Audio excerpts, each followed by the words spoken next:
preliminary plat approval. That would be PP case number PP 23-0130. Okay, before we do that, why don't we do the rules of procedures? So you all know what.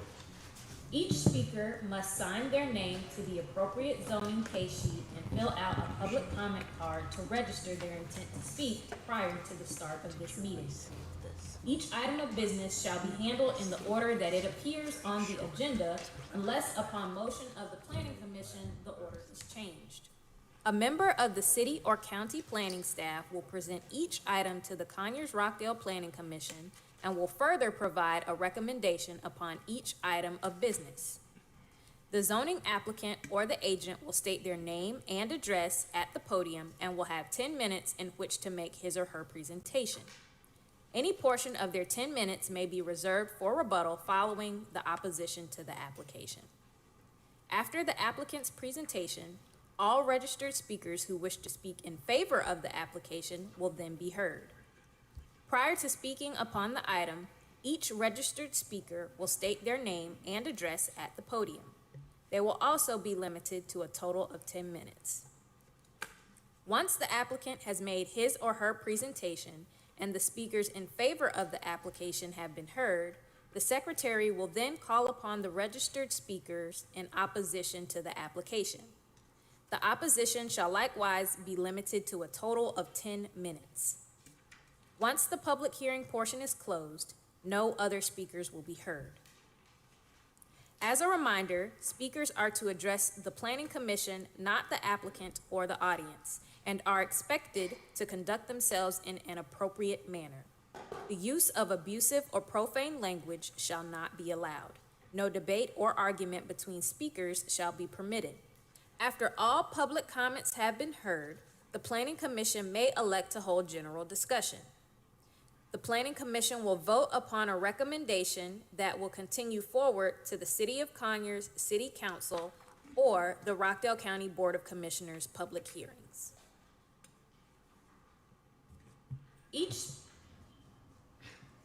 Thank you.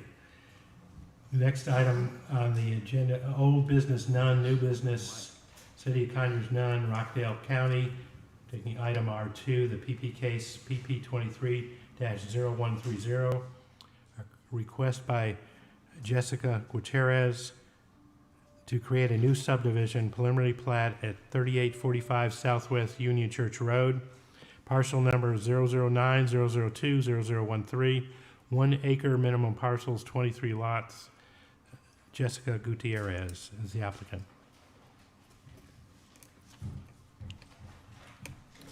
Good evening, Mr. Chairman, members of the Planning Commission. As you indicated, this is a preliminary plat to subdivide basically 29.96 acres into 23 1-acre lots. It's on the south side of Union Church, southeast of Union Church and State Route 138. Current zoning is agricultural residential, which allows 1-acre lots. And the land use designation or the future land use category for the property is low density residential, which allows densities of 1 unit per acre. This is below that, meets the requirements. All the associated development reviewing departments have reviewed the application, reviewed the plat map, and have approved it basically. So we're asking for your consideration tonight to approve this and authorize the chairman to sign the map. Happy to answer any questions that you have. 29.6 acres? 29.96, yes.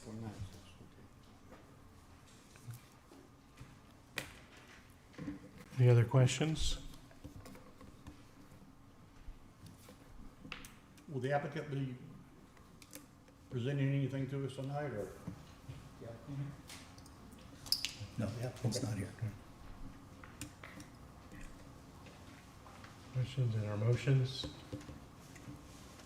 Mr. Chairman, I move that we, excuse me, approve the request by Ms. Gutierrez to create a new subdivision preliminary plat at 3845 Southwest Union Church Road on case number PP 23-010530. Motion to approve. For second? Second. Any further discussion? All those in favor say aye. Aye. Any opposed? None opposed. Okay. And for the record, we have Ernestine Stovall Goolsby, who's joined us here. Thank you. All right, now Rockdale County item R1. Before I read this, there are two items, as you know, on the agenda. Normally, we have a limit of 10 minutes. What we're going to do is hear both those items, and so give the those in support and those in opposition 20 minutes, because it's two items. Okay. So rezoning case number 2023-013, special use permit case number 2023-03. First is a request by LG 13 LLC to rezone 92.6 acres parcel at 2265 Zingara Road Northeast and Northeast Zingara Road, tax parcel 05500100050 and 00550010049, from R1 single family residential to AR agricultural residential, and to establish a mineral extraction dimensional stone operation.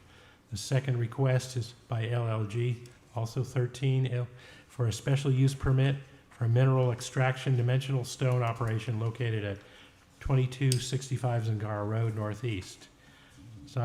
Parcel is 92.57 acres, and the applicant is LG 13 LLC.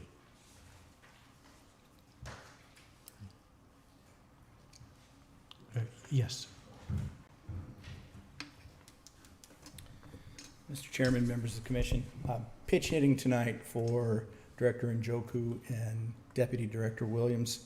Both of them had family emergencies, and so they asked if I could step in. So I'm happy to do it. Somewhat familiar with the project from my previous tenure here. So as you indicated, this is a proposal for a rezone to change the property 92 plus acres from R1 to AR, and also to establish a special use permit to allow for mineral extraction. In this case would be dimensional stone. As is indicated in the staff report, and perhaps the public doesn't know,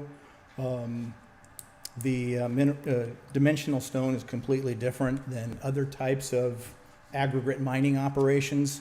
Basically, they try to harvest the stone in large blocks that are substantially intact, and as a result of that, it's less intense than typical mining operations where you would find crushing, grinding, and the use of blasting. In this particular instance, there's no blasting, there's no crushing, and there's no grinding. And in fact, the county's code doesn't allow either blasting or crushing for this type of an operation.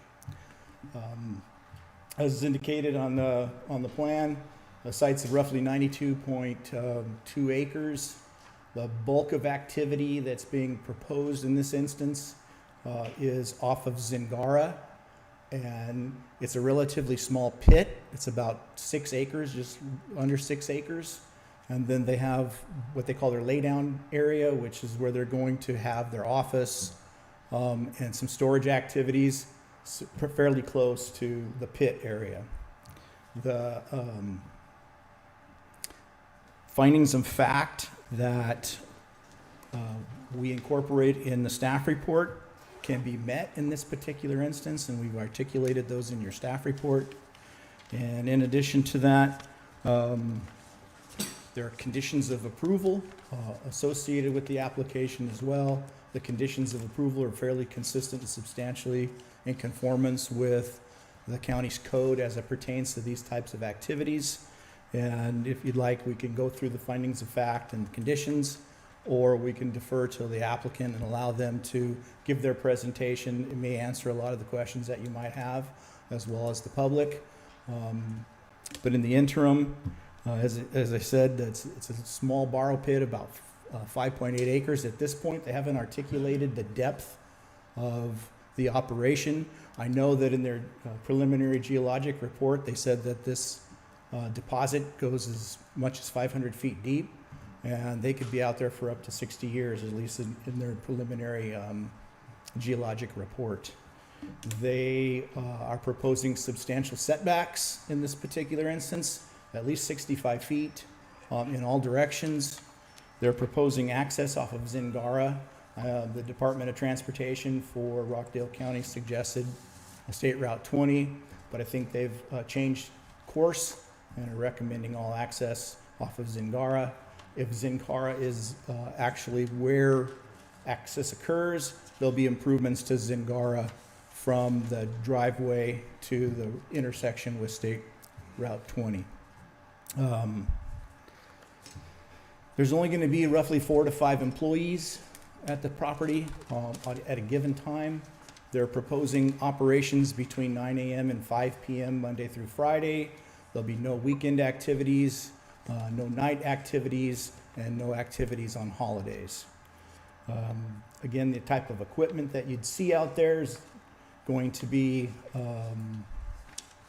drills and saws. So they'll have basically a drill that will drill pilot holes, and then there'll be a saw that will connect. It's basically a diamond tip band saw that goes in, and they carve out fairly large blocks.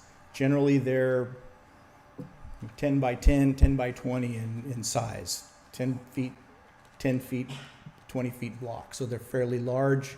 They're estimating maybe 2 trucks a week to haul off the stone that they harvest. And the code that we have in place does limit if they want to go beyond 9 to 5.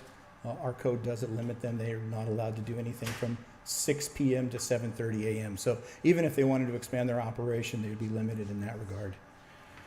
As far as the closest house, the closest property line to where there's an existing residential home is about 75 feet from activity. Houses may be beyond that, but the property line to the home is about 75 feet to the closest residential unit. Most of the property is going to remain undisturbed and vacant. They're not going to do any activity on about 50 plus acres of the property. So again, I'm happy to answer questions that you might have. I can go through the findings of fact if you like and the conditions, or we can wait for the applicant to come. Jim, would the geologic report questions be more your forte or the applicant? I believe that would be best presented to the applicant. Okay. One of the applicants is actually I think he's a geologic engineer. Okay. All right. What was the first mining operation? Why did it cease? On the property that's currently, that's an ancient mining operation. It's probably in excess of 75 years ago. Did it change any rules of quality? I think the style and technique of mining at that time probably wasn't conducive, and of course the types of product that are being utilized today probably wasn't something that lended itself to long-term mining at the property. This may be a question for the applicant, but can the land be used for anything else after this type of drilling takes place? So after, one of the requirements and the conditions of approval is that after the extraction ceases, they're required to implement a reclamation plan. Prior to any extraction, they're required to prepare a reclamation plan and submit the reclamation plan. Within a specified period of time, I believe it's 2 years. 2 years, they have to either start or finish the reclamation plan, Long which time. makes, they bring it back to, the applicants are here? Okay, great. The applicants are here. But the reclamation plan would be required, and they would have to implement it, have 24 months to do it after they cease operations. So the land can be used for residential homes or after that, after this type of drilling, mining take place? So they're proposing a zone change, or rezone to AR. After they complete the reclamation, chances are the borrow pit could be filled, could be a number of different things in the borrow pit. Maybe they create a small lake. Not quite sure. We'll let them address how they plan to do reclamation.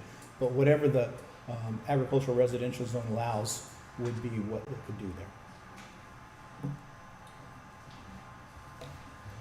Any other questions? Well, I guess first thing popped in my mind was definitely noise in the area. I know there's a lot of residential. And with that said, I know there's a lot of residential in the area. And I know technology has come a long way, so there's some special type drills and saws they're using to. That would be a Extract. question Yeah. best directed to the applicant. However, there's a condition of approval in there that says they have to keep the noise levels to the standards that are in the county's municipal ordinance. I believe it's 65 decibels of property line. What are 65 decibels compared to, Tim? Traffic, basically, sound of traffic. What, Say, I State mentioned Route- this earlier, State what type Route of 20, traffic? Not I-20 or I-85. Lawnmower maybe within 75 feet or something like that.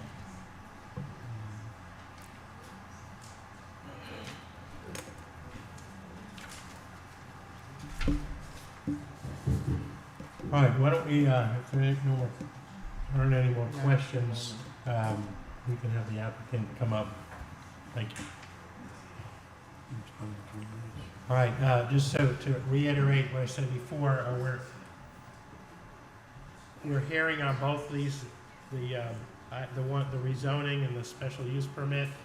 So instead of the 10 minutes, we're gonna allow 20 minutes for each side. All right, yeah.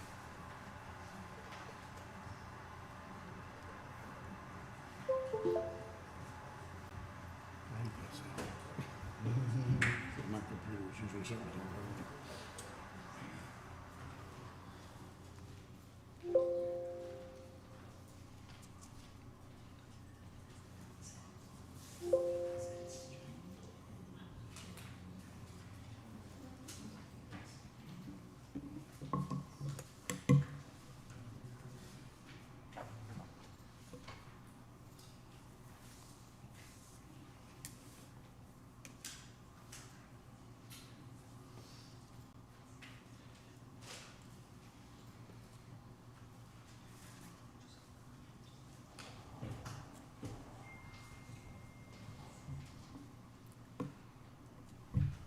Hello, everybody, members of the commission. Thank you for making the time You for got us the microphone. today.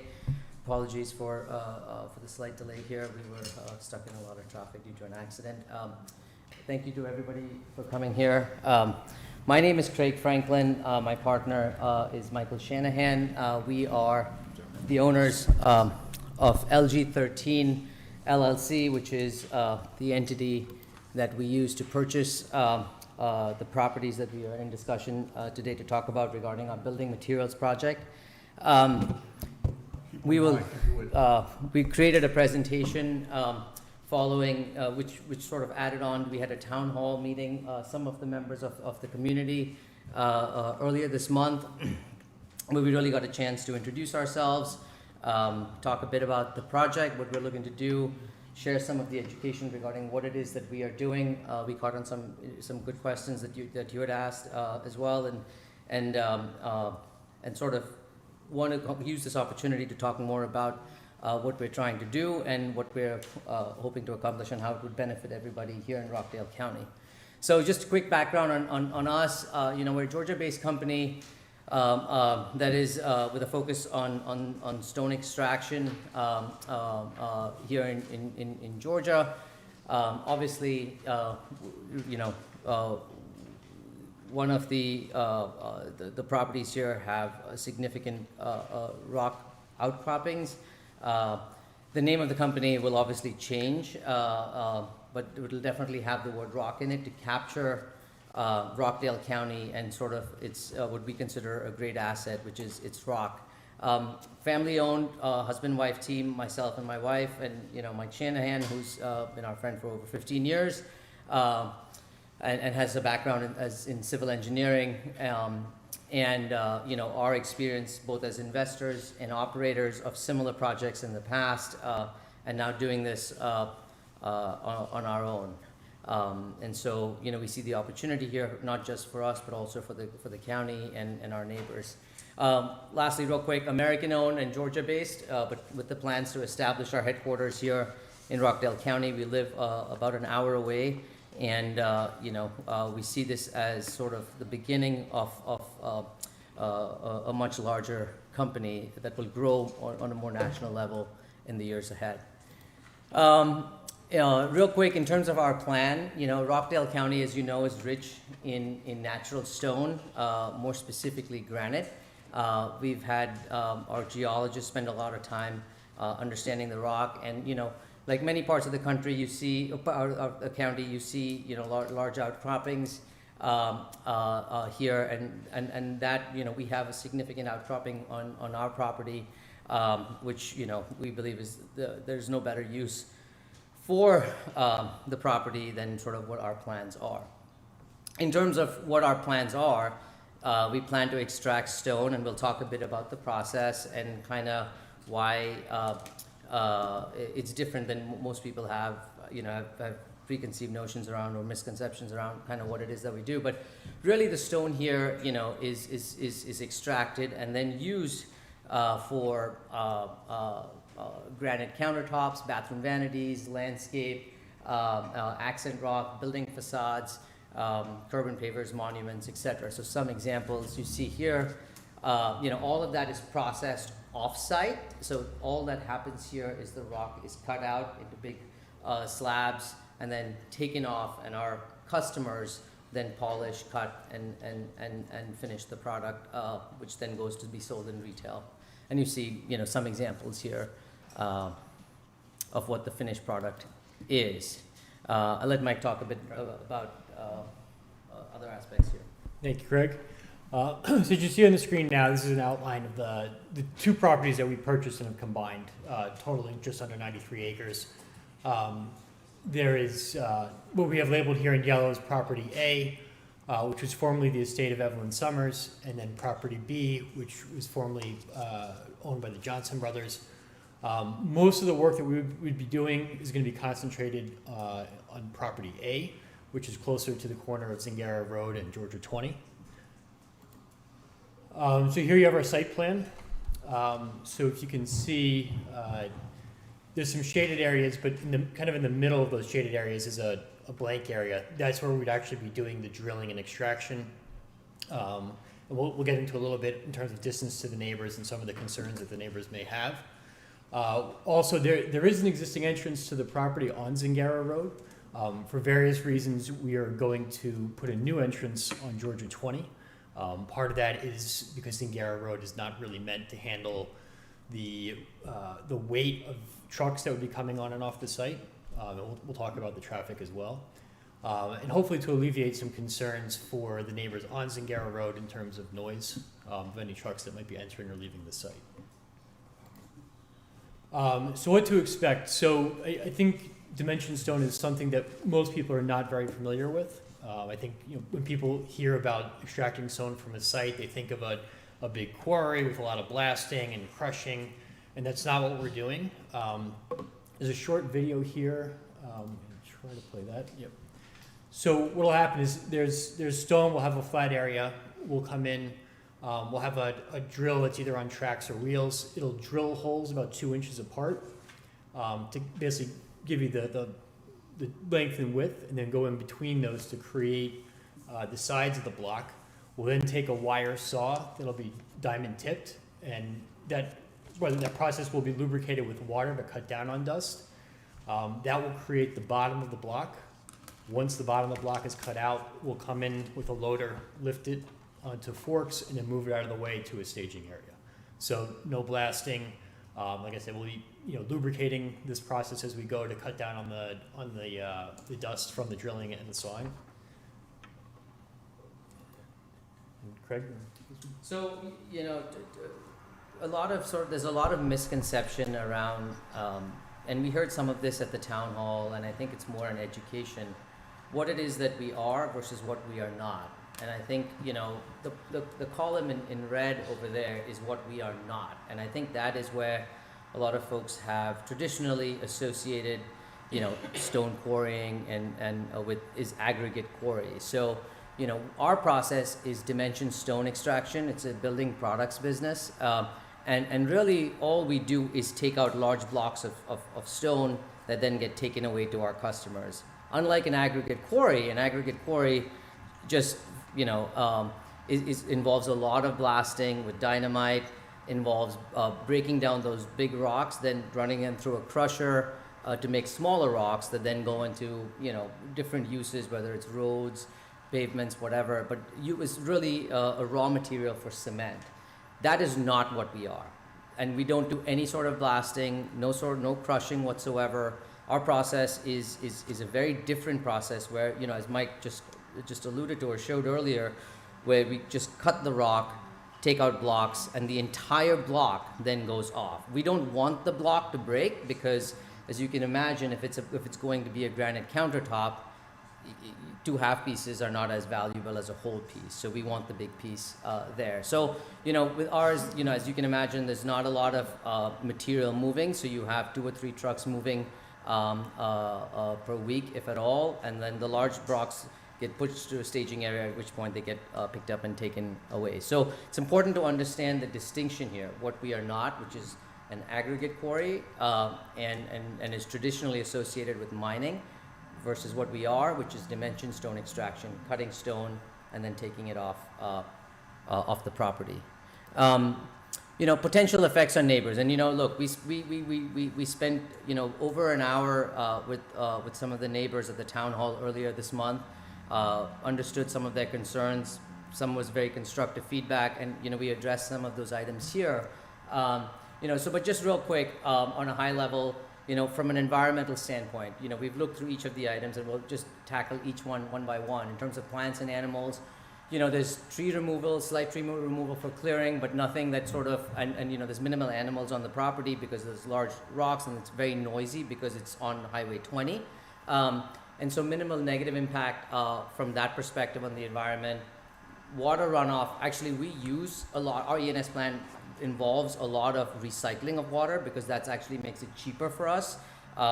We use water in our process, but we store it on site and then reuse it, and stormwater retention is also on site. There's no impact whatsoever to the water table, and there's constant recycling of water because it also benefits us, so we're aligned to do that. Waste disposal, at no point in time there'll be more than 4 or 5 employees on site. Basically, their main job is cutting these large blocks that take a few days to cut, and a lot of that waste is dumpsters on site, and then we take that off site to remove, and then sanitary waste is removed much the same way. Noise, and we'll talk more about noise in a few slides as well, in addition to transportation. But noise, this is much quieter than traditional and at lower decibels, so minimal impact. And just given sort of where we are, and we'll address that in terms of distance to the neighbors, it's very minimal to none, no impact on from a noise perspective. And then transportation, we heard a lot of comments the last time at the town hall, and so one of the reasons was also we moved the entrance to Highway 20 so that there's little to no impact on neighbors on Zingara, and I think that's something that I think helps alleviate a lot of those concerns. Mike, do you want to talk a bit about the distances? Yeah. So as Craig mentioned, a couple weeks ago we did have a town hall, and glad to see some people at the town hall that were here. I'm glad to see that there's so many people here today. I think it's a very good thing that our neighbors are engaged in what's going on in their neighborhood. We're going to talk through in detail through some of the issues that were raised at the town hall. As a precursor to that, we're going to go through the distances from our work area to the neighbors.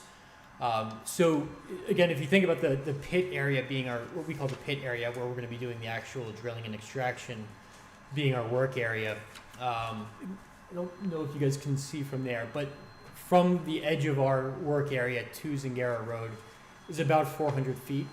From our pit, the closest edge of our pit area to Georgia 20, to the closest edge of Georgia 20 is about 382 feet. So if you think about houses on the other side of Georgia 20, you're going to be in excess of 400 feet. The closest neighboring properties we're going to have to our work area are going to be those on the south side of the property, and from the edge of our pit area to that property line is about 270 feet. And if you think about where the houses are on those lots, the houses are going to be 300 feet plus. So where that plays in, so in our research on dust, which is one of the chief concerns that was raised at the town hall, We looked into specifically the dispersion of dust from drills. And we found two studies, and they focus on two types of dust. One is what's called PM10, which is particulate matter at 10 microns or smaller, and there's another one at PM2.5, which is particulate matter at 2.5 microns or smaller. So this first one looks at PM10. The main takeaway here is that as dust disperses away from the drill, it should fall to basically levels that are comparable to the natural environment or the background environment at about 83 meters from the drill site. Now the EPA also has threshold levels around this PM10 value. Now their threshold is based around a 24-hour average, and it's not to exceed 150. So a couple of things to consider is that we're only working at most 8 hours a day and only 5 days a week. So this chart here represents instantaneous values, not average values. So if you look at that, we fall below that 150 threshold, somewhere between 10 and 30 meters, which is also less than the distance of the closest neighbor. Another study here, and not to spend too much time poring over the details, but this gets into both PM10 and PM2.5 and the EPA thresholds for each. And in both cases, we're going to fall below the EPA threshold within 20 to 30 meters from the drill site, which is also well within the bounds of the closest neighbors. Another concern that was raised by neighbors at Town Hall was noise. So we did some noise analysis. I know we brought up earlier noise levels and what they're comparable to. Our next slide will have a chart demonstrating that. But currently, the latest drilling technology, which we plan to use at the drill site, so at the point at which the drill is hitting the rock, the noise level is 100 decibels. Now, the way decibels work is sound works is it dissipates over time. The general rule of thumb with sound is that as you double distance, the decibels decrease by about 8.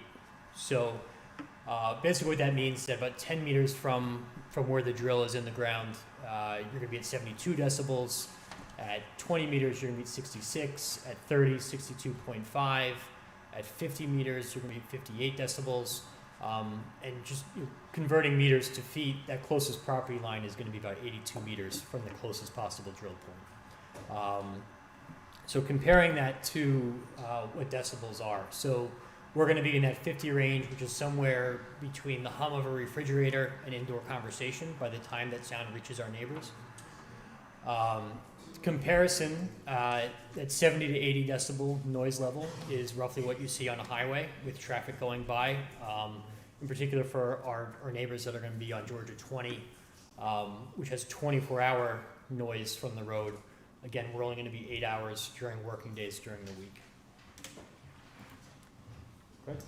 So one of the concerns that was addressed the last time, that was discussed the last time was property values and sort of how would the impact on property values. And so we spent a lot of time. We talked to tax assessors in different parts of the country, in different parts of Georgia. We talked to experts, and we looked at other transactions. And all of the data that we were able to get showed that there was little to no impact on property values based on that analysis. However, one other thing that we looked at was the alternatives. When looking at alternatives of kind of what someone could do with that property, if they did, was whether they put in a number of houses, affordable housing, small homes, that had an even more, could potentially have a significantly more of a negative impact on property values because of supply-demand issues, the number of cars for residents, the entrances on both Highway 20 or Zingara. So the alternative to a project like ours, which is really a building materials project where you can't really see it from the road or and has little to no traffic and noise, it's worth considering the alternative to what that is. And then finally what we say is, look, talk to your own tax assessors, right? Call your county tax assessor, just get their opinion, because real estate is a very localized business, and sometimes those are sort of the best ways to get the answers regarding property values. And then lastly, I think something that needs to be said is really sort of the potential benefits here. The income from the county for a business like this increases the tax base, jobs. We plan to hire locally. The visibility for the county in terms of showcasing the rock that exists in Rockdale County, and making this sort of a destination. We plan to be a bigger business as we expand to other parts of the country or the state, and then finally, really educational for our youth, just so they can learn about sort of the rocks and the geology of it. So with that, we'll want to open it up for questions and from anybody. Thank you for your time. I have you talked about the decibel level. You can't really measure decibel levels unless you know what the terrain you're measuring it on is. I don't know exactly terrain, but I've experience with the decibel levels. And if you're going across a lake, obviously it's different than you're going through a bunch of trees. So it's really not possible. It starts at 100 decibels, but you don't know how much reduction it is unless you do a sound test, decibel test. Also, I want to, in my research in dimensional stone, you didn't mention that, but there can be up to 35% waste. What do you anticipate the weight? What are you going to do with that waste? How are you going to extract it? Because it's not, so you get a lot more waste than you do with other, in terms of the stone you get and a good amount, of waste for it. What are you going to do with that waste? How much waste do you expect to get when it could be up to 35%? So good. You want me to? Yeah, that's something we would plan to take off site. There's really no interest in us keeping that on the site and keeping a stockpile of waste.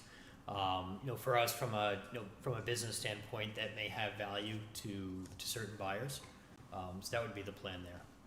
And what do you anticipate your waste to be, knowing it'll be up to 30, or do you even know until you start? Yeah, we don't really know until we start. And Right. we've done some test drilling on the site, so we have some good information on the quality of rock. But until we get in there and start cutting it up, we won't really know exactly, out of a block or 3 blocks that we try to cut, how much of it will actually be waste. And how deep will you go with the land? I have a picture that I got off the internet of some dimensional stone mining, and it's a very, very deep area. How deep will you be going with this? Again, it kind of remains to be seen. And we've done test drilling as deep as 100 feet, and we still find good rock at 100 Right. feet. From a safety perspective, the entire site will be fenced off with security fence. So if your concern is from a security standpoint, that we're going to do everything we can to keep people off the site, and certainly for anybody working on the site, we'll be following best practices, and certainly anything that OSHA provides will be the minimum. And how do you remove all the water that in down there? How are you going to get rid of that when you have? Yeah, we pump it out. And do what with it? Right, where do you pump it to? Well, we could pump it to tracks. If the water is not clean, we can pump it to trucks to take off site. That's a Well, it possibility. won't be clean. No. But we also have, part of the ENS plan is to have basins on site to temporarily hold water. Have you done any drilling on the site to determine when you break out of the granite into the next level? When you get into the schist or something else? We drilled 100, like I said, 100 feet deep in some locations, and it was still granite. Still granite. All right. Are there any drilled water wells on the property currently? Not that we are aware of. Okay. And so it's basically all granite Yes. you're talking about? Well, let me clarify that. For the pit area that we've defined in the plan, that's the area that we drilled, and that's all granite. There may be parts of the site that have, burden on top, like land burden on top of that. There might be parts of the site that maybe don't have granite as deep, but we concentrated on the area that we plan to extract from. All right, so when you break out of this granite veins, what are you running into? Other types of rock? In terms of going deep. Yeah, I mean, you said you go through the granite, Well, we drilled to 100 feet, and all we found was granite. Okay, and so you don't expect to go beyond the 100 feet in your mining operation? I don't want to commit to that. I think that's something that as we, take some rock out, we can drill down further to see what's there. All right, I've got a question regarding on your site plan, on your geologic site plan. Up in the top left-hand corner, it shows a site location in reference to our watershed. And the scale on that vicinity map shows 1 inch equals about 5,000 feet, which would make it, that one looks like it's about a half an inch, maybe, if I'm looking at that correctly, which would mean that the watershed is relatively close. My question in regard to that part of your site plan is, what is the elevation difference between your site and the watershed? I would need to check, but on that note, we don't plan to introduce anything into the water table that's not already there. Well, I'm not talking about the water table. Sure. I'm talking about the grade that, runoff may get into creeks and whatnot. So your elevation of your site compared to the elevation of the watershed, do you know that figure? I don't, but I can get back to you on that. But I will say that our entire site has a plan to keep any water from the site within the site. Okay. In regard to dust control, other than when you're cutting, you said you'll have water to control that. What about leaving the property, the driveways and whatnot? Do you have dust control for that too? Yeah, well, the plan is to have a construction entrance type of thing, like riprap for trucks coming and leaving, certainly to leave any dust on the site. Have something, I don't know what the proper term is, but something to water tires for trucks coming and going. And then certainly for any parts of the site where there may be trucks traveling, if the ground is dry or if there's any dust created from that, we'll water to keep the dust down, or seek methods that wouldn't involve any dust at all, like gravel roads, things like that. In regard to the type of drills that you use, whether it be impact drills or rotary drills? It's Like a hammer drill that makes more noise than a rotary drill would? Yeah, the research I did on this specific type of drill was the decibel levels that I mentioned, 100 decibels at the So point of drilling. you don't know if it's an impact or rotary? I'll confirm that for you. Okay. And have you done any research at all into noise dampening blankets for the drilling area? Like if you're drilling in one slab, there are blankets. I know they're used in the blasting industry. Or dampening blankets used in your industry at all? Not for sound. So I think that the blankets you're referring to for blasting are not usually to dampen sound, but they're usually to dampen fly rock Right. for blasting. So it's a little bit of a different purpose. There are methods out there to further dampen noise if deemed necessary. Okay. Would you consider adding that to your proposal? I think it's something that we could talk about. Correct. Okay. I have one other question. The size of the slabs, you said they're 10 by 20, about 20? It'll vary a little bit, but they're pretty large. It's going to be roughly 10 by 8 by 6. Okay. That type of Are dimension. there any other industries of this nature in the county already? I mean, we are Rockdale. Is anybody else doing this type of work? I know there's some people that sell the slabs after they've been polished and made ready, but To the best anybody of- else doing this type of? To the best of my knowledge, there are not currently any operating dimension stone extraction in Rockdale itself. There are others in the region, but not within Rockdale County currently. Now, one thing that I am really concerned about is the natural drainage. We talked about the roughly 2,000 feet to the watershed, the perimeter to the property. What are some of your protection areas or protection things that you will do to reduce or stop Water from running off. water from leaving the property? Yeah. So we have multiple. We have a pit water settling pond. We have silt fence. We have sediment basin, all meant to keep the water within the site. But I do want to check on that distance to the watershed, because I know that was something that when we first looked at the site, that was a concern, and we wanted to make sure that we were adequate distance away. Well, But I mean, like yeah. your scale shows 1 inch equals 5,000 feet, so that would be approximately 2,500 feet based upon my ruler anyway. Right, but I don't. I guess what I'm not sure about is the drawing that you have, where 1 inch equals That 5,000 drawing right feet. there. Right, no, I understand, but that might be meant to be printed on a large plan like Okay, this. So okay. let me confirm that distance for you. Now, you talked about a retention pond for the runoff and for the tailings and whatnot. Are these retention ponds in the rock itself, or are these dirt impoundments? No, the plan would be dirt impoundments. Dirt impoundments, Mm-hmm. not rock impoundments like a quarry would be. Correct. Okay. Because when you get the cracks and crevices in that granite, it gets down into the groundwater pretty easy. Yeah. Especially depending upon, you say you went 100 feet and you're drilling, Mm-hmm. The next level of geologic rock change may be at 120 feet. Sure. So you could have a crack that would allow that drainage to get into it. That's one concern that I would have. Understood. Thank All you. right. I think I've expanded my questions far enough. Anybody else got anything? All right. Sure. Yeah, I got a couple questions. She's gonna listen. Well, no, couple concerns. Your smallest is 2.5 microns for dust. That's a measure that the EPA uses Yes. for tracking dust. Yes. Do you know that 1 to 2 microns gets into the smallest part of your lungs? Yeah, sorry, the threshold for the PM 2.5 is Uh-huh. for all particulate matter under 2.5 microns. So yes, understood on your point, but that is for everything 2.5 microns and below. Yes. So, but 2.5 is still getting pretty far down. It's very, very fine. So, and I believe up in the watershed, I'm not sure, and I'm trying to check this with somebody, what's the zone for acreage? The zone for acreage up on the watershed? Isn't it 3? 3.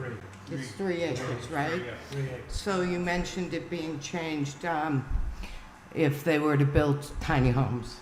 It's a 3 acre zone. And it's sort of apples to apples, Mm-hmm. because you're not gonna compare a property with 10 acres and a house to a property on a quarter acre. That's just not gonna happen. Mm-hmm. So, it's a little bit of, I am concerned about the noise because I am sure these people moved here for no noise. There is no noise. Shh, wait, you'll get your time. So, that's concerning to me. State Road 20, after the commute, there's just nobody out there. Also, you mentioned in your papers, which I don't have with me, but my memory's pretty good, that this had been done years ago, Yes, ma'am. but there was no one there then. 75 years ago, there was nobody on Zingara. So it's a little bit different now. Mm-hmm. And so those are some of my concerns. And then you talked about employees. In one breath you said, we'll bring employees, you'll bring 4 to 5 employees. Well, I think there's two parts. There's two parts to this. Okay. One is, yes, initially we have the employees on site, but our larger plan is that this will be the base of a bigger operation. We're doing business not just in Rockdale, but in other places in the state and in the country. And so the idea is that with Rockdale as our base of operation, that we'll be bringing more than just those initial few jobs. Okay, thank you. Let me just look at my notes real quick. Okay, so you quarry this land in the means in which you discuss. You quarry whatever you're gonna quarry and you leave. What does my land look like? Well, that's where the reclamation plan comes in. I think there's multiple options there. The two primary options are one, fill in the pit with fill from Okay. off-site, and then at that point, then you're not just building on rock. Then you actually have dirt or fill that you can properly construct a home on. Okay. The other possibility is to fill the pit with water and create an artificial lake or pond, which could turn into a park or be the centerpiece for development around it. Okay, and So your pit, you're saying is 5 acres, is that correct? I could have that number wrong for sure. Yeah, a little over 5. Yeah. 5. So you quarry out that 5 acres and you have 90-something acres. Correct. Is there any reason you wouldn't turn and quarry another 5-acre pit? Well, right now, I mean, look. Not right now, I'm talking and you know, this is a change that affects long-term. So I'm asking about long-term plan. I mean, it's a good question, Ms. Lambert. The way we think about it, right? So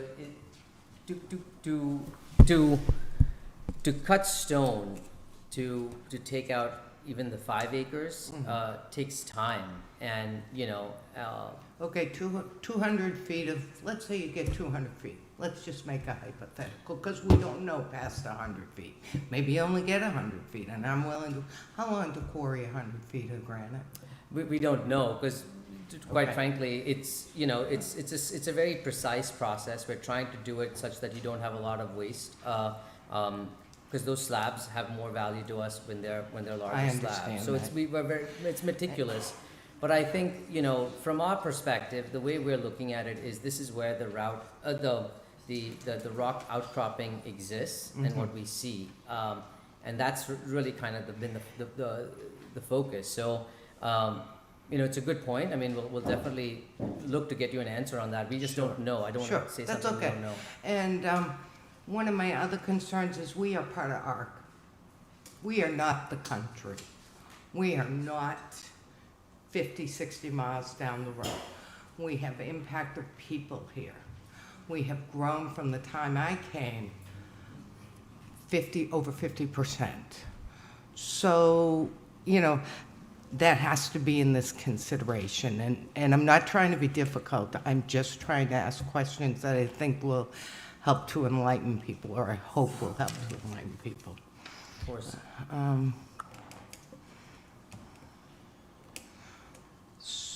So 65 decibels, I'm just trying to understand this, because this is really important to people. So it's like the sound of I-20, right? I-85 is what they tell me. Well, I think we said we'd be between 50 and 60 decibels, which is a little bit quieter. I know Mr. Weinstein suggested Right. further study on that. But the data that we have suggests between 50 and 60 decibels, which would be more akin to conversation in your home. Sorry. 50 to 60 decibels would be more akin to conversation in your home. We've understood Mr. Weinstein's point to look further into it to understand the terrain. Particularly for the homes along GA20, we think that our noise contribution might be less than what's going on GA20. And again, we're only operating. I grew up on the 95. Massachusetts Turnpike. I know what that sound is. So you said at the site it's 100 decibels. 100 decibels at the point. And then Right, it, that's a sound of like a helicopter. At that specific point. Right. and you don't know what it attenuates out to really, Because because you're just predicting and We not don't know how knowing the much- land. And that's without possible dampening. Correct. Right. That's with no. You will look no- into the types that can be used with your drilling. Correct. Yeah, Those are values, correct, with no extra work, no extra effort done to dampen the noise. You say in the application, the county said this, according to the applicant, no smoke, odor, or vibration is anticipated to be felt by neighboring properties. correct. That's a little conditional, saying it's not anticipated, and if it happens, well, we anticipate it not happen. It's not very definite that you anticipate that, but you don't know that. Is that that's what it seems to say here. Well, I think, maybe we hedged with the language a little bit, but we do not expect everything. But it could. If you say you do not expect it, it means it's possible. That's just what I'm pointing out. Yeah, I think, there's a world of possibilities, but agreed. Right, okay. All right, thank you.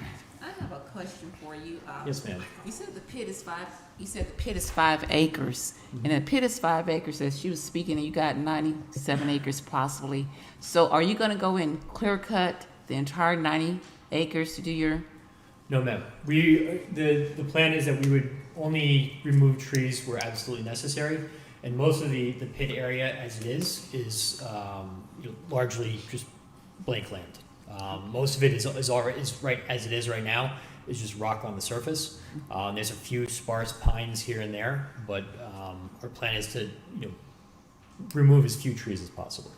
because if this is such a large area, 97 acres, and you have so much opposition here, there's nowhere else in the county you can do this type of function in a 5 acre, 10 acre plot instead of a 97 acre plot? Well, I think the benefit of having such a large plot is it does create more of a buffer from a lot of the neighbors.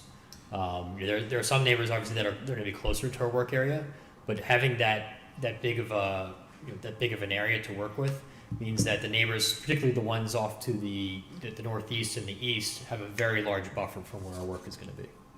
But there is also a possibility that you would create another pit or another pit, 2, 3, 4, 5 pits within this 97 acre lot. I certainly not not out of the realm of possibility, but I think that's something that would be years to decades down the road. And I think if we're approved for our current pit area, that's what we're approved for, and that might be a conversation for another day.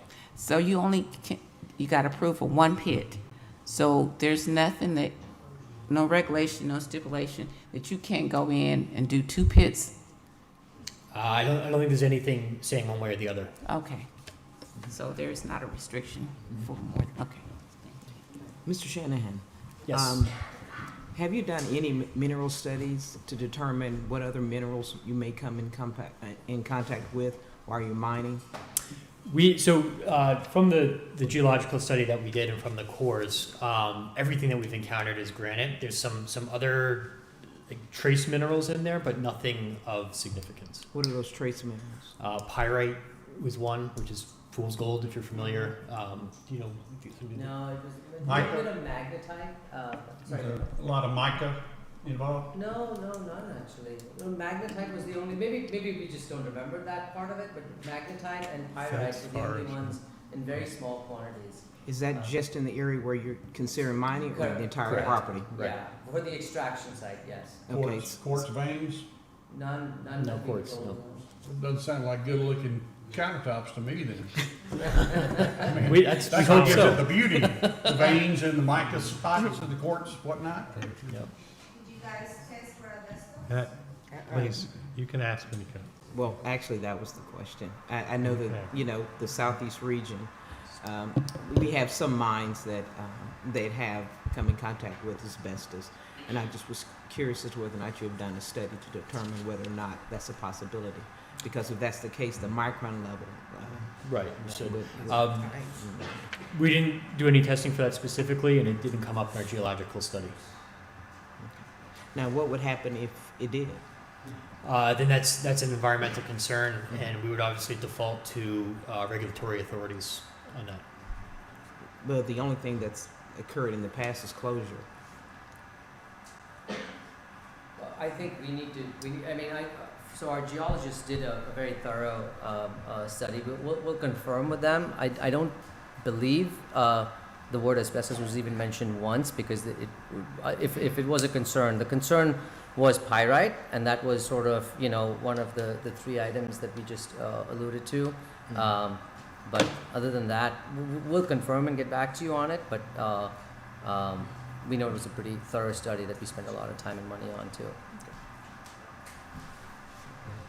Just have one additional question.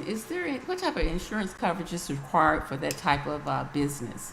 Because do you have to have insurance coverage for if your drilling takes place and actually interferes with the structure of someone else's home, probably a quarter acre, half acre away, vibration? Because I'm just speaking of what I have experience with a rock quarry, and I know this is not a rock quarry, but it's similar. So what type of insurance coverage do you have for your residents in the area that may assist them with their home structure if it is Sure. Yeah, and there's a variety of insurances that we're going to be carrying, and certainly, anything that involves the safety and health and protection of not only our workers but our neighbors is going to be vital. We haven't, we don't get any insurance until we're operating. I think we have a basic policy right now. Once we're operating, we'll do everything that we need.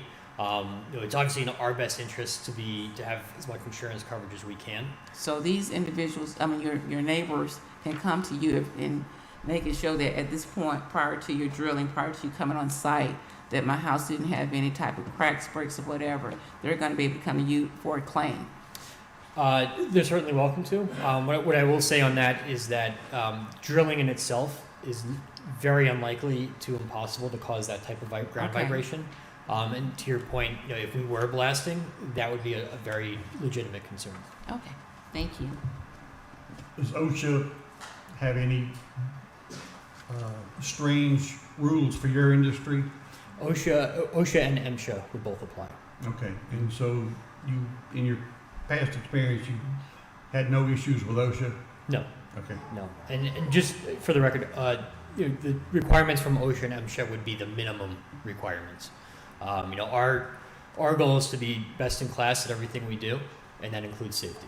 Respirators, well, I guess, would be their biggest thing for your employees. Yes, and for our employees, I mean, hard hats, eye protection, ear protection, and as you mentioned, respirators or something for breathing protection, all of the above. Also, in looking at some information here, you're gonna be extracting large blocks. Yes. Okay, does that mean large trucks entering an area? I mean, so, yeah, one thing we didn't really touch on here was the traffic. Should be noted, we did do a traffic impact study for Georgia 20. So this, just kind of, again, comparing this to an aggregate quarry. So an aggregate quarry where you're blasting and you're creating a lot of small stone, you have trucks coming and going every day, dozens of trucks every day. With this type of operation, you're gonna have 1 to 2 trucks per week. They're gonna carry 1 or 2 blocks off at a time. In this type of situation, the large blocks are higher value, so the volume of traffic entering and leaving is gonna be considerably less. What kind of weight are we talking about? Remember what it was? The weight Yeah. is sort of, I know the capacity on each truck is The around- mic, sir. Sorry, the capacity on each truck, I believe, is around 84,000 pounds, and we are about, less than a quarter of that per block. And also, it ties to the size of the block, but on the average, it's, you could fit at least 2 or 3 blocks on a truck. So I don't know if that answers the question directly, but a rough estimate, So but it's let's- tied to the size too. So there's been some research done based on the road, wherever you're gonna enter in and out. Bridges too. Yeah, bridges too. There's been a study on how much weight those items can take. Yes. Yes. I just thought about I think it was a Walmart, drove over an area. This was nothing to do with you, but that's what's hitting me in my brain. That just recently happened. They drove over a spot in Kroger by Walmart, and it dropped to the basement. Put them out of business for a while. Yeah, I mean, I think But this is for health reasons. Georgia 20 is certainly rated for the type of traffic that we would have coming and going to the site, and certainly from a transportation perspective, the trucks are only going to go where they're able to go.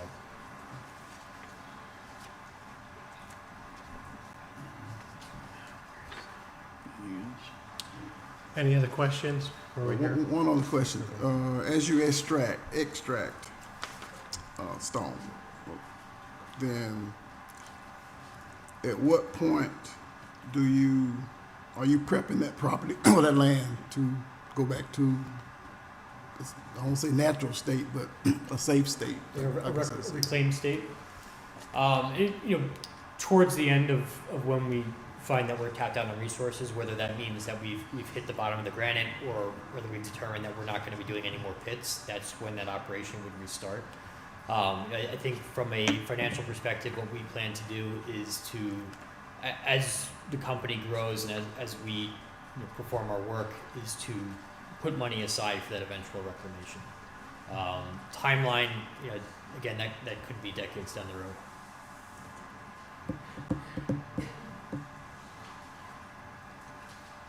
I have one last Yes, ma'am. question.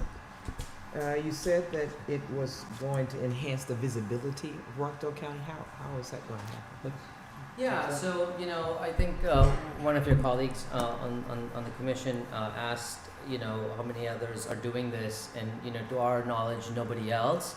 And you know, we like that we're the first, because we think we have good rock, beautiful rock, strong rock, and it exists in Rockdale. It's called Rockdale.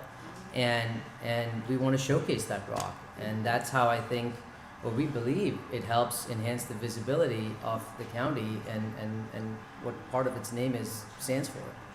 So would that bring more quarries? No, I think it showcases the rock that we have, and I think it's, you know, it's an asset more than, you know, a liability more. You know, I mean, from our perspective, we see the benefit of it. So it's not to bring more, but it's to showcase it, and, you know, hopefully, you know, from our perspective, we're the only ones. So. Anyways, that, I don't know if that answers your question. It does. Thank you. Any questions? Okay, thank you. Thank you all for making the time. Appreciate it. And the questions. We will now, ma'am, you don't have to speak. So we're going to hear from the, Tim has the comments. Mr. Chairman, we have 21 requests to speak. All are in opposition to the requests that are being presented to you this evening. But a couple of things I wanted to point out before we allow the public comments to occur. You have every right at this point to add additional conditions to the special use permit.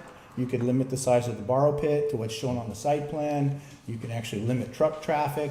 So there's a number of things that you have the ability to do as you go through the process. And over time, if the applicant wants to expand the operation, they could modify the special use permit, which would be back in front of the Planning Commission again in a public hearing. So those are options that are available to you as you go forward. If the extent of the operation at this point is something that you could live with, you could limit it to that. So, and if they wanted to expand beyond that, they'd have to go back through the process again. Well, Tim, in the process of the next level, the next steps, the next step would be to present this to the BOC? Yes. Or come for a BOC vote based upon our recommendations? So this process involves a public hearing before the Board of Commissioners as well. I believe that's scheduled for Tuesday.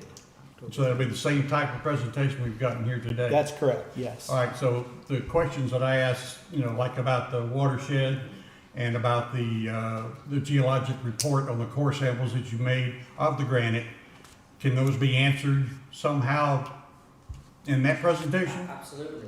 Okay. We will work absolutely on it, yes. All right. That's a good question.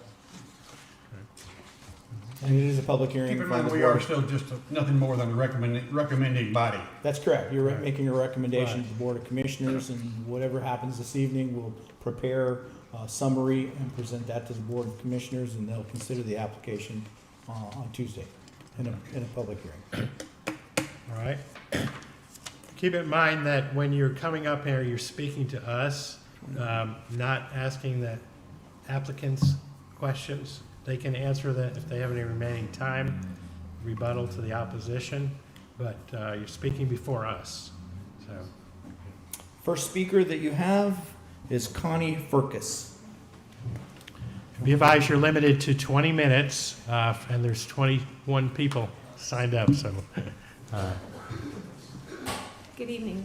My name is Connie Fergus, and I have lived in Rockdale County for over 40 years.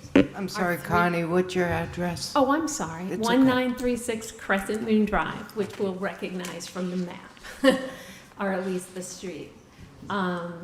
I've lived here for over 40 years, and we've only moved once. We moved 15 years ago to where we currently reside. We absolutely love our neighborhood because our neighborhood is quiet. It is peaceful, and it is removed from the bustle of everything else. We have loved being in our area. It is unthinkable to me that I would go out in my backyard, which abuts this property at large, and have constant noise at any level And I'm very suspect of the decibel level that they are choosing to say that they think it might be.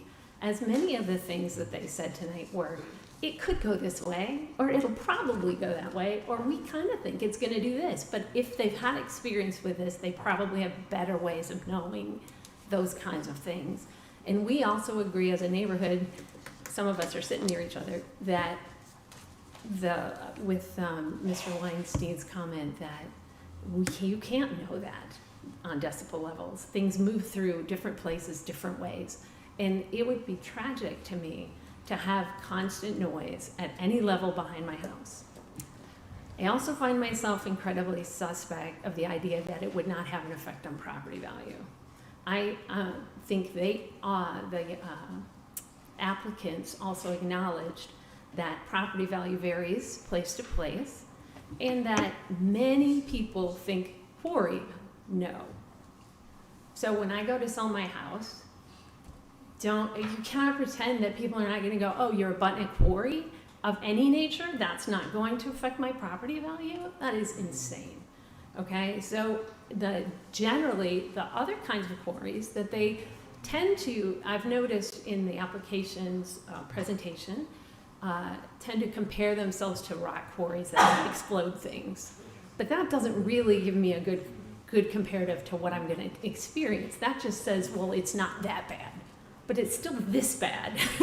And I'm still going to deal with that every single day because I love where we are. I love our community, and I don't want to lose it to this. I find it very frustrating. It felt like it all happened really fast. I know y'all put up signs properly, and I'm sure they were very timely. My husband came to the first meeting where they didn't actually end up talking about it because we are that concerned and have been all along. I spoke to many of my neighbors throughout the course of this, and we all are very concerned about how this was going to affect our quality of life. Ms. Lambert spoke to particles, and they talked about the size of particles. Silicon dust and dust from mining is very dangerous to people. That gets in your lungs, and once you have that in your lungs, it does not come out. It is not something that you can recover from. You can only treat it. And it's concerning to me, once again, I actually abut this property. I am concerned about the health of myself and my neighbors, and not just my neighborhood. There are other neighborhoods around this property. And I found it very, I actually truly appreciated the questions that I heard you all ask, because things like, well, okay, first of all, the gentleman who spoke at the beginning brought up that the pit could go as deep as 500 feet. No one acknowledged that in the presentation, but that's not impossible nor uncommon. But then you can multiply that how many times on that property? That's not a place where you put 2 of those if you think you can get 5. You know, that could go on forever. And the noise level will continue forever. The amount of truck traffic we deal with, okay, 2 granite blocks, how much waste? How many trucks of waste go away? Those were not counted in how many trucks are going to go off the property.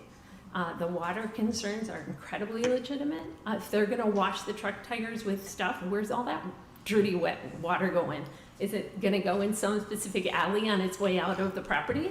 I don't think so. I don't think these things have been adequately answered for at least my comfort. And I'm concerned not only for myself, but we have neighbors with children, we have neighbors with special needs, we have neighbors with health concerns already that dust and sound would be hugely impactful on.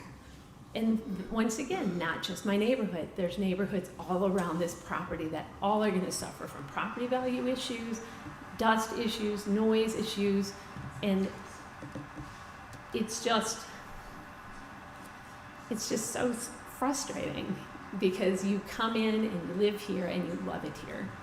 And to have something like this come in and just decide for you if they happen to get beyond the board that it's going to sound like this now, it's going to work like this now, there's going to be gravel on the roads now because you've never driven behind any gravel truck that didn't drop gravel or whatever. It's dirt. It's just going to be such a quality of life change.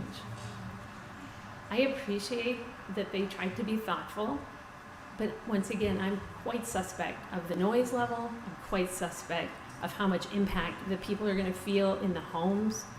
I don't necessarily have suspicions about how much vibration. I don't know anything about that. I would be crazy to think I knew. But I do think somebody is 75 feet from this. They're going to be impacted ridiculously. There's no part of this that's okay. And I don't even know how far away I am. But the amount of noise we're talking, when we're saying 50 to 60, 70 to 80, 90 is getting stupid loud. And yeah, it's dissipating, but once again, at what level and where to whom? It's not a nothing. It's not been addressed. It's just been brushed. And we just really need not to let this happen in our county. I have an issue with the idea that this is zoned residential because it needs to be residential, because it is residential, and that's what has grown up all around it. The neighborhood I live in, it was a brand new house when we moved in because it was new, because new neighborhoods sprung up there because it was a good place to live. And now that could be hurt by this process and this project. So I just really ask you to consider that there are people that are going to be impacted severely by property value problems that were not adequately addressed here, by quality of life issues, air, sound, and traffic. Okay, traffic will be an issue, but it's going to be an issue no matter what goes there. So I realize that. It will be a different type of issue, but it will be an issue. But I appreciate all of y'all's questions and all of y'all's listening, and it was clear to me that you were listening and caring, and I cannot tell you how much that matters, because when I heard about this, I was devastated. And I appreciate that at least you are really listening. I really encourage you to say no. Thank you.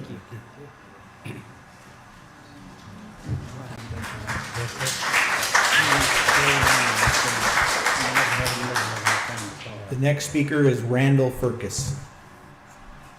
We have 12 minutes left, just so you have 12 minutes and 40 seconds left. For all of us? Yes.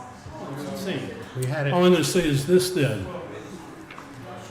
So make it as quick as possible. Yeah, I would tell my wife not to speak because she overspeaks, but let me just say this. All right, if you go to the Rockdale County Code, Subpart B, Planning and Development, Chapter 218-13, which is Article 3, Supplemental Use Standards. In Section 218-12, it says this, in paragraph D, any use that is regulated by this article is authorized in a zoning district shall be developed in conformity with the applicable supplemental use standards for that use provided in this article. No, and I will emphasize that word, no permit shall be issued for a use, building, or structure that does not conform to applicable provisions of this article. So when you go to the provisions for mining, mineral extraction, the last line says this: these uses shall only be established on a site of not less than 200 acres. This is a 97-acre plot of land. It goes against the code of Rockdale County.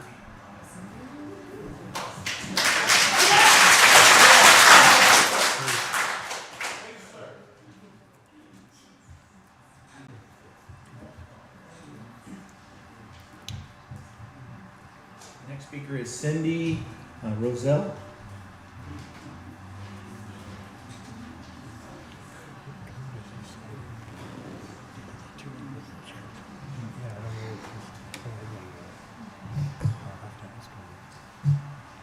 My name is Cindy Roselle, and I live on 2709 Zingara Road. Because of the time restraints, I guess what I had wanted to say, I don't know that I really can say that much, but I did do research on 4 different articles from Google Scholar related to the mining, and one of the things that I found disconcerting was out of Kenya, where they said there is a growing demand for dimensional stone, but it noted that it is currently mined mostly in the African continent because most industrial or advanced industrial countries have a NIMBY response to permitting and exploiting their natural resources. And so it just seems odd to me that here in Rockdale County, we're entertaining going against what most of, according to Kenya's report, what generally goes on. They also had a report out of the University of Nairobi that talked about the effect of the plants as being that 87.5% of the plants in the general area are affected by the dust. They also said 70.8% of the land is turned into pools of water and derelict landscape after these sorts of quarries. And when I say these types of quarries, the article, again, crop damage due to dust from quarries that do not use a blast method. That's what the report said. So it's the problems of the dust apparently apply whether you have a no blast or not. They said that oils, grease, and hydraulic fluid spills are an issue on the contaminate the soil and have to be handled as hazardous waste in the article. There was one that did a review of dimensional stone extraction methods, and in it talked about what seems to be fitting with what you do, that there's something called an expansive mortar, which is currently utilized in dimension stone extraction instead of blasting. Its drawbacks includes, they say, substantial waste generation. They say the method involves the bore hose as you described, and that a liquid slurry is mixed and put into the hose, and that per industrial instruction sheets for this mortar or crack powder is that the workers are required to have the gloves and the eye protection and the dust mask. There is a chemical reaction going here, and that is poured into the hose. Then the workers are to leave the area immediately after pouring the mixture, because it takes 3 to 8 hours before the expansion starts to split off the stone. They even recommend, their operations recommend, that this process be done toward the end of the shift, because the workers leave the site, and then over that 3 to, You have eight minutes left. okay. But the point being, this noise from this will continue after the workers leave at 5 o'clock on through into the evening. And I should say that I am closer to a mile from this, and I have heard the saw from your test, and from my mile away. And what from my distance is not a really loud sound from my distance, but the pitch of it is a much more difficult pitch than like a chainsaw, et cetera. It's, it gives that nails on a chalkboard sensation. So, noise is definitely going to be an issue. And another comment that I think I want to make is that this area is we have granite outcrops that are threatened in our granite outcrops are a threatened feature in our landscape, unique to the southeast U.S. Piedmont granite outcrops are a priority for conservation in Georgia's State Wildlife Action Plan. This is a letter that I just received. I requested information and just received. And of course, they're not going to stop private property from doing what you're doing, but the county is approving something that goes, or would be approving something that actually goes against what our state government is trying to do with these very unique outcrops that we have here. I think I will step aside. However, I have an inventory that I could provide of the plants in that area, that 28 different wildflowers just on the outcrop area, 40 some odd that are surrounding it, and 47 different types of trees. So when you say there's only just a few pines, I think you didn't do a good inventory of what's on that property. So, okay.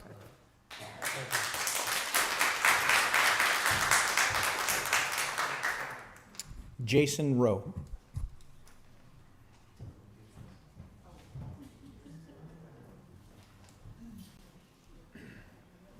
My name is Jason Rowe, and I'm the pastor of Water Oak Baptist Church on 1990 Carr Road, which this property backs up to our property. And my concern is that my kids that's out there playing and us having church on Sunday, are we gonna hear all that noise while we having church, and our kids gonna have to play around this noise and this dust coming in our community around our church? Thank you.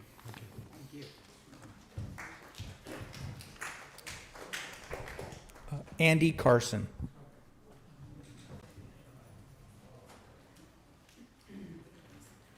I'll try to be brief. I live on 2471 Lakeshore Drive in High Rock Shores.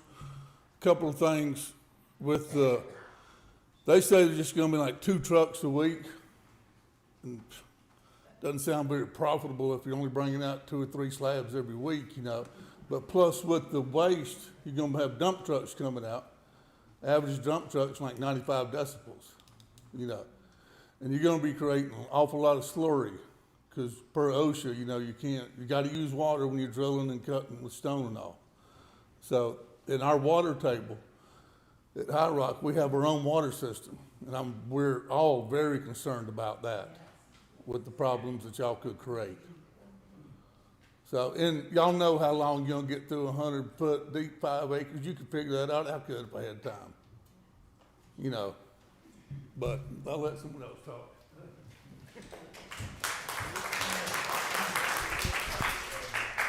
Patricia Holcomb.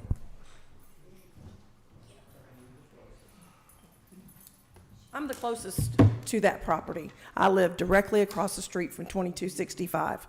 I bought the property that I have. I've been there 20 years. I bought it because I knew they couldn't build anything over there. And it's a nice piece of property. I've walked it. I've been over there. There's wildlife. And if they say there isn't, then they're wrong. And the property goes at an angle. So all that water is going to be running down towards the creek that goes into the Yellow River. Okay, so there's no way around that water not getting into our creeks and rivers and into the watershed, you know. And I work at night. I sleep during the day. So y'all are going to bother the heck out of me, you know. And, you know, I have little dogs, you know, that, you know, cars going by make them bark. So what's that going to do, you know? I'm used to the noise on 20.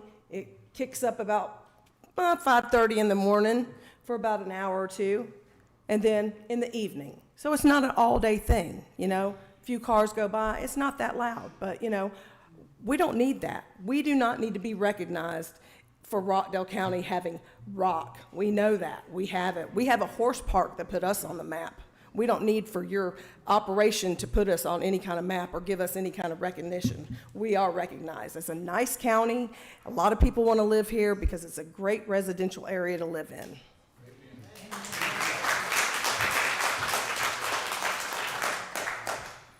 Ed Williams.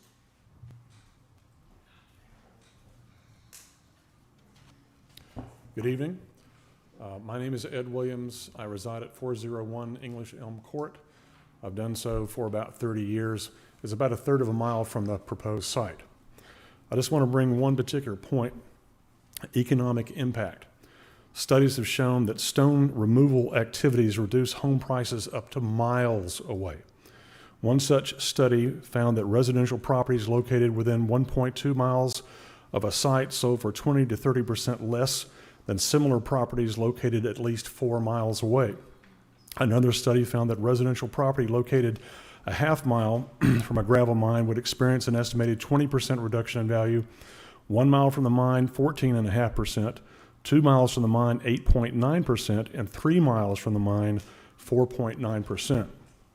Yet another study found that stone removal operations have a negative impact on property values ranging from 7.5 to 36%. These studies may have been involved with extraction techniques different from what's been described here, but I don't think that home assessors, real estate companies, or buyers would be able to fathom that difference. I think these numbers would probably apply. Thank you.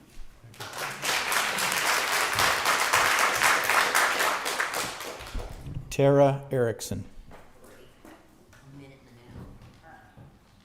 2920 Philadelphia Can you Road. say this in case I don't get anything? That's how much water per 20 block it takes. Can you say right it? there. That's how much water. Can he per come up block here and it say takes. this? Come, say Just it. say that right there. I didn't hear what you said. I don't say 84,000 gallons per 20 by 20 by 10 block. That's how much it takes. I don't see how you're reclaiming that.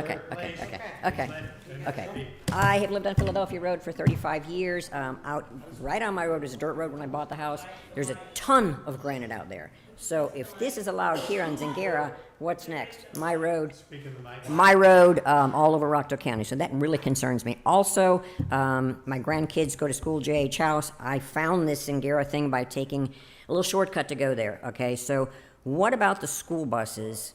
When Georgia 20, when you're going to change the whole thing right there, these big trucks are going to be coming out with these school buses and everything else that travels down that road. That scares the crap out of me, okay? That spot right there on Zingara, if you're coming down Georgia 20, you miss that road because there it is. So you're telling me that these big trucks are going to pull out all this weight as fast as they can, but they don't go fast when they got all that weight on, and buses are going to come by. I don't like that at all. It's a safety hazard. The river is 0.7 miles from Zingara, from where this is going to be at. And also on Philadelphia Road, I fought a subdivision because of the granite. They tried to put septic tanks on this granite. There's not enough soil. So when you have the pollution that's going to contaminate, like these guys, it's going to do, I don't care, oil, however you do it, it's going to hit that granite and it's going to slide down, just like she said, to the creeks and to the rivers, to an already impaired Yellow River, okay? So that right there concerns me very much. Anybody else? 23 seconds.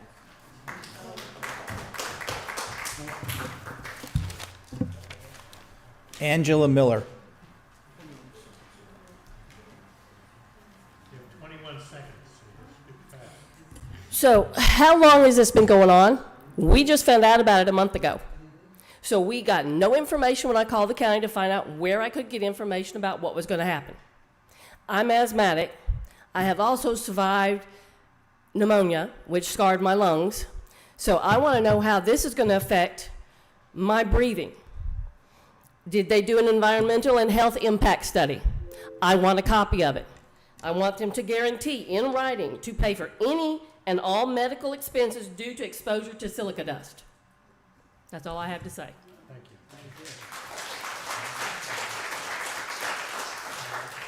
And how many minutes does the opposition have left? They don't have 20. The opposition has 0 left. I mean, the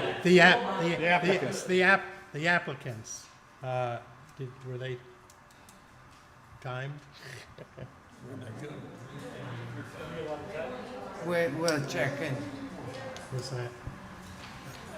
Do we have we don't have an idea of the time the applicants took? You still have 12 speaker slips here. But The we don't applicant's have- presentation, and I don't know that you timed it,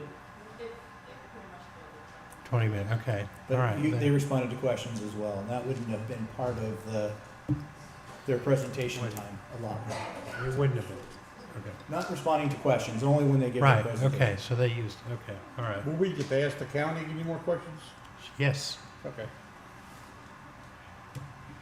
I just wanted to know if you can raise your hand and how many people there are on well water? Okay, thank you. Okay, all right. All right. Okay. Okay, thank you. Make a difference. Right, needed to know that, okay. Let me clarify. Yeah, go ahead, I'd like to clarify the well water. How many of you are on 6-inch drilled wells versus a bored well? Raise your hand if you're on a 6-inch drilled well. Do they know? Do they know? All right, so the rest of you on a 24-inch bored well? No, we're on 6-inch drilled wells. Yeah, our whole community, our rock, there's over 200 members of that community. We have our own water system. We have 2 wells, Okay, so the High Rock is a separate, and that's where a lot of you get your well water through the High Rock system. Yeah, we're downhill from there, so yes, it would, Okay. it could impact our water system. All right, thank you. And Rockdale County will not put water there because we have too much rock. Okay. All right, thank So you. we have to maintain our water system. All right. Okay. Is there any more questions from the county? Anybody have any more questions from the county? Sir, you cannot. Can't do that. Sorry. You have any more questions? Okay. The only question I've got of the county was, I'd like to, in reference to the gentleman that spoke about the 200 acres in code. Sorry? The gentleman spoke about the 200 acres being a minimal for this type of mining in the current code. Is that true or not? So this type of extraction operation was recently added to the county's code of ordinances, and it applies strictly in this particular instance. So it's only in the AR zone, and the 200 acre minimum would not apply to this. It's specifically. Why would the 200 acre not apply? 200 acre, you have to consult the AR zone. The AR zone refers you back to special standards applicable only to this type of operation or sand mining operation. The other type, the other types of operations that probably require the 200 acre minimum would be aggregate mining, likely in an industrial zone, where they would do blasting, crushing, and grinding. So is there an acreage maximum for dimensional No. stone There's removal? there's not a minimum site size in this particular instance. I mean, a maximum. Is there a maximum? You mean, I think what the individual was indicating is they needed at least 200 acres No, in the code, to do that. right. Okay.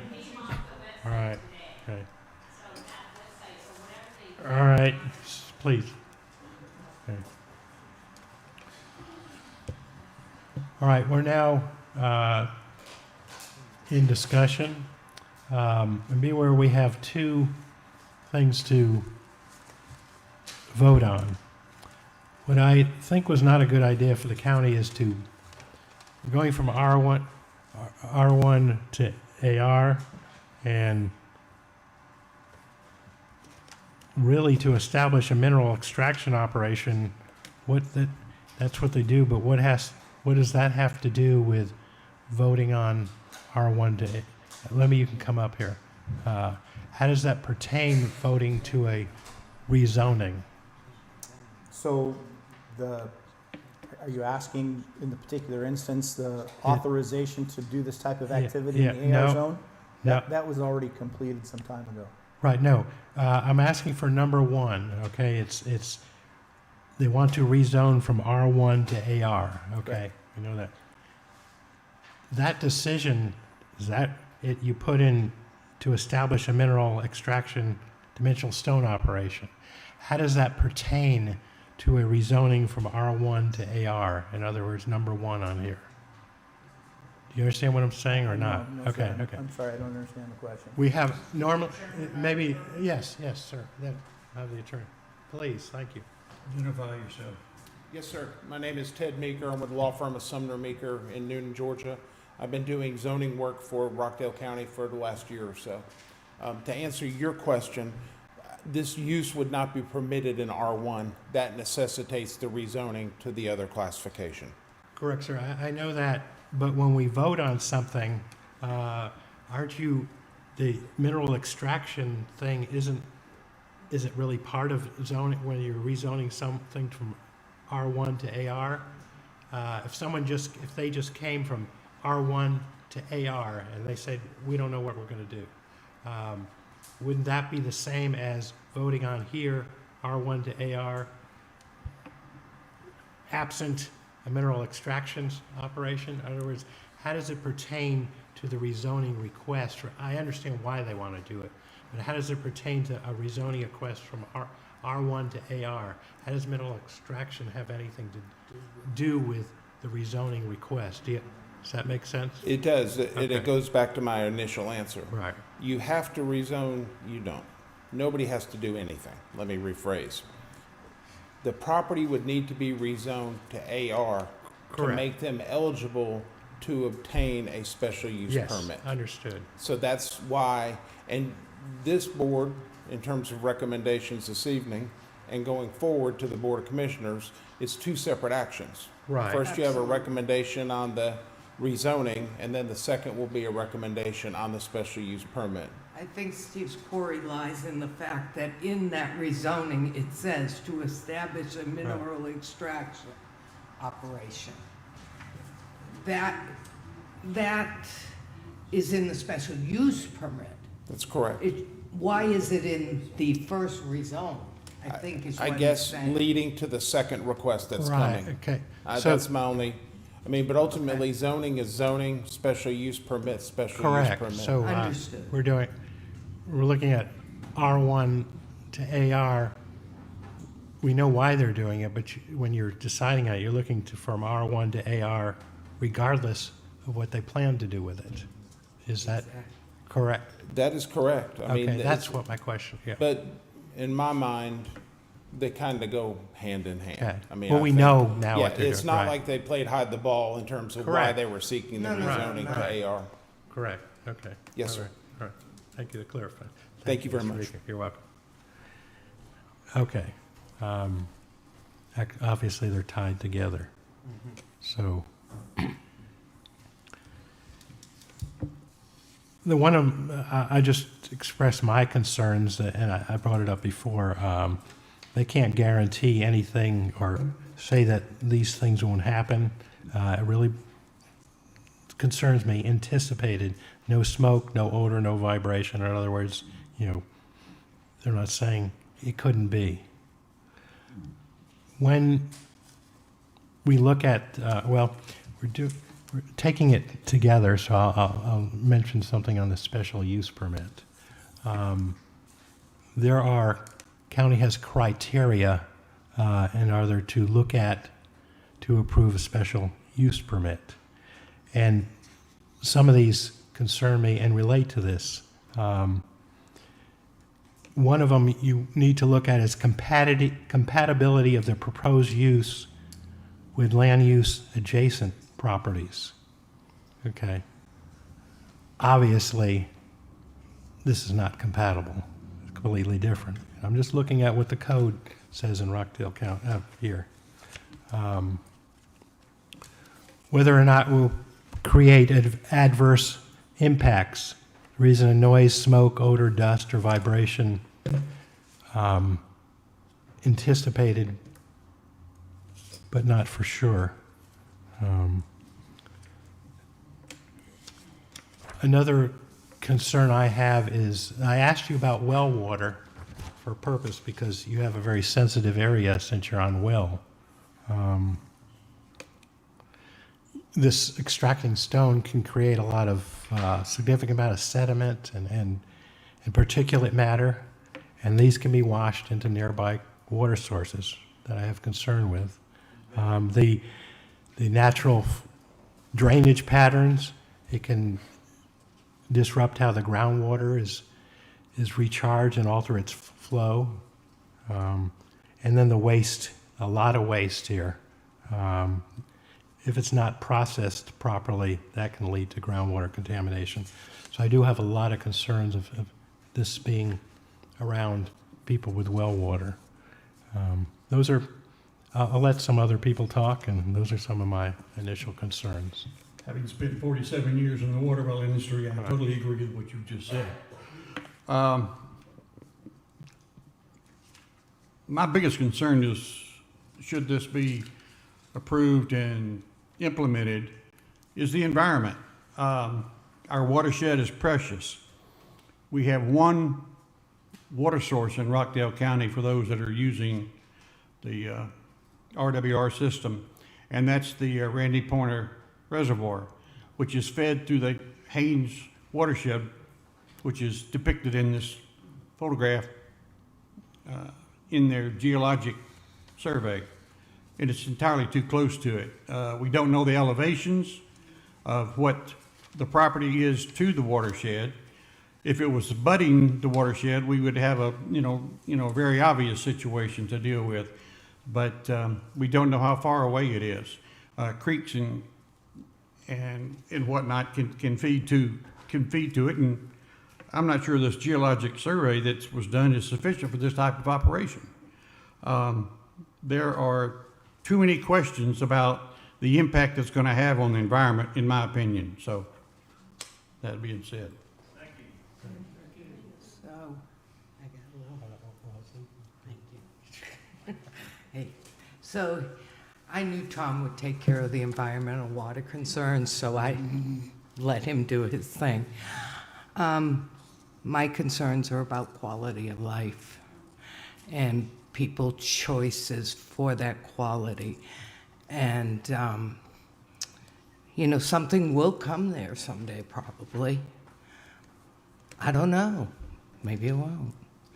But if I ask myself when I sit here, do I want to live near that? And if my answer is no, that's what I go with. If my answer is yes, that's what I go with. People don't always agree. That's okay. It's not easy to sit here and make decisions like this. But I want you to know that the people who sit here really take the time to do that. Okay? That's all. Thank you.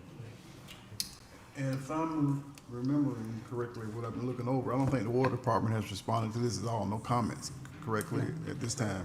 So, and that's a concern of mine too. Quality of life is definitely a concern of mine. Have you considered you used to work in that I department? wasn't gonna tell them that. Long time ago. We can Google your name to find that out.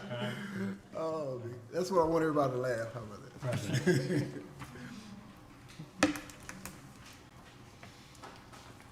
Just by sitting on the board and being on the board with Tom for a while, I just know our water resource is essential in Rockdale County. It's extremely essential.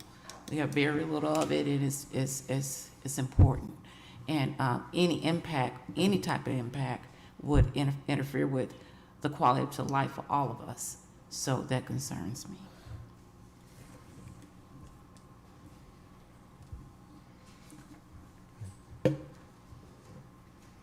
Any other comments? Okay. Nope. All right. We're now in looking for a vote. Remember, we have two motions here. You want to take the... Mr. Chairman, in regard to Res Case 2023-013 supplement, in regard to the 2023-013, item 1, I make a motion that we deny the request for the LG 13 LLC to rezone 92.67 acres, a parcel at the 2265 of Zingara Road. A motion to deny. Is there a second? I'll second. We have a second. All in favor say aye. Aye. Any opposed? None opposed. The second. Mr. Chairman, I make a motion for case number 2023-03, item 2, a request by LG 13 LLC for a special use permit for mineral extraction also be denied. Motion to deny. Second. Any discussion? All in favor say aye. Aye. Any opposed? None opposed. All right. Motion's carry. It's important for you all to know that the Board of Commissioners make the final decision. I hope you will all go and let them know your concerns. Just be advised of your time limit there. It may be different. What is the Board of Commissioners? Do they have this? It's the same as the Same planning thing, commission, okay. but the chairman has the ability to extend. Right, extend it, okay. So know that, let them know, and I hope the county will also relay our concerns to the Board of Commissioners, but the more people that show up, the better, and let them know, your feelings on this. So what time on October 3rd? Yes, October 3rd.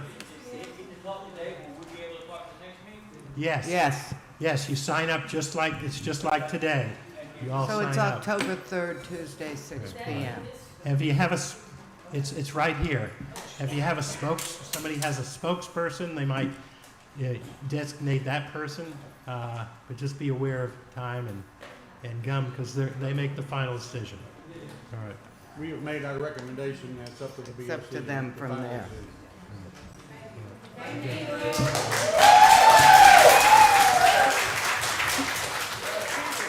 Thank you.